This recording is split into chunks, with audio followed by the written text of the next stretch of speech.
দেখো সকালবেলা রান্না করেছি, কত কিছু রান্না করেছি।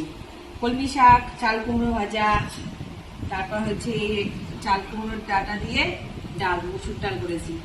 আর আমার বর তো জানেই না আমি একটা কি জিনিস নিয়ে এসেছি। এই দেখো পাঠার মাংস, একদম বাড়ির, আছে কচি পাঠা, যা লাগবে না। তো চলো আমরা আগে খাওয়া স্টার্ট করি, তারপর তোমাদের দেখাচ্ছি মাংস দিয়ে খেয়ে কেমন লাগছে খেতে। আর এই তরকারিগুলো তো দারুণ হয়েছে। আমি বরের জন্য অপেক্ষা করছিলাম কখন আসবে, একসঙ্গে খাবো।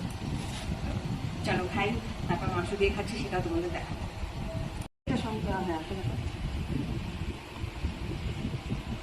চাল কুমড়োটা একদম কুচি ছিল, একদম ছোট।